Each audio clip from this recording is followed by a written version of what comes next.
মানে অভাব খুব ওদের বাসায়। দুইজনেই পাগল। একজন মানুষকে বেঁচে থাকতে কতটুকুই বা লাগে?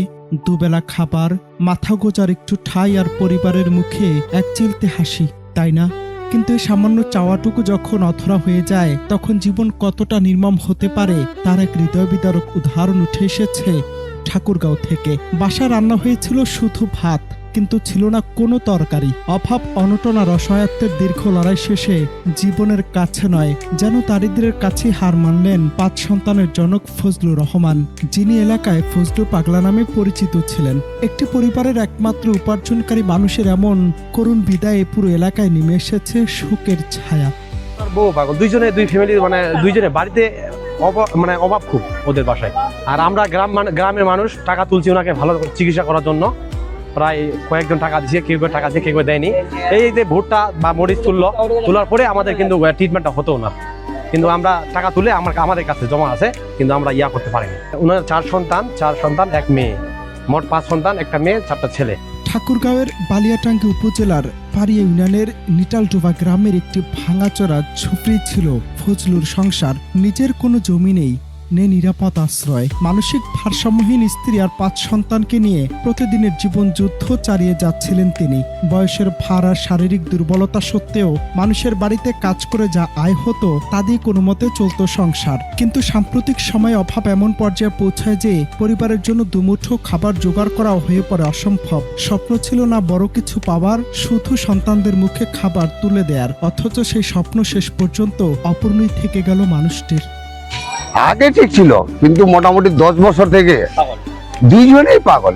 পাগলামি মানে যেদিক যায় সেদিক চলে যায়, ফের রাত্রে গান গায়। আর আমার বোনটাও তো মন চললো, রানলো, খিলাইলো, নি খিলাইলেন নাই।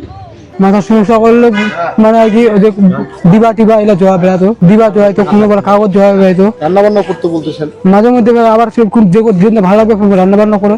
আজ সেই মানুষটি নিথর দেহ পড়ে আছে বাড়ির ভাঙা আঙিনায়, আর চারদিকে শুধু স্বজনদের আহাজারি। 30 বছরের সংসার জীবনের সঙ্গীকে হারিয়ে বাকরুদ্ধ হয়ে গেছেন তার স্ত্রী। অসহায় চোখে স্বামীর মরদেহের দিকে তাকিয়ে তিনি শুধু জানতে চাইছেন, এখন আর 5 সন্তানকে নিয়ে তিনি কিভাবে বাঁচবেন, কি খাবে তারা, কোথায় যাবে। সন্তানদের কান্না, প্রতিবেশীদের দীর্ঘশ্বাস আর পরিবারের অসহায়ত্ব যেন একসঙ্গে প্রশ্ন ছুড়ে দিচ্ছে সমাজের দিকে। অভাব ছিল, কষ্ট ছিল, অনটন ছিল, কিন্তু দিন শেষে পরিবারের পাশে দাঁড়ানোর মতো একজন মানুষ তো ছিলেন। কিন্তু আজ সে মানুষটিও আর নেই। অভাবের কারণে গরিব মানুষ, টাকা পয়সা নাই, খুব অভাব।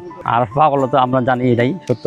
ফজলুর মৃত্যুর ঘটনা শুধু একটি পরিবারের ট্র্যাজেডি নয়, এটি আমাদের সমাজের এক কঠিন বাস্তবতার প্রতিচ্ছবি। উন্নয়ন, অগ্রগতি আর অর্থনৈতিক প্রবৃদ্ধির নানা গল্পের মাঝেও দেশের কোনো প্রান্তে যদি একজন মানুষ শুধুমাত্র অভাব আর ক্ষুধার যন্ত্রণায় জীবন নিয়ে এমন চরম সিদ্ধান্ত নিতে বাধ্য হন, তাহলে সেটি নিঃসন্দেহে আমাদের সমাজের জন্য উদ্বেগের বিষয়। তবে একটি সূত্র যদিও জানায় তিনি অভাবের কারণেই মারা গেছেন, আবার পরিবার থেকে জানানো হয় মানসিক ভারসাম্যহীনতার কারণে তিনি চলে গেছেন না ফেরার দেশে।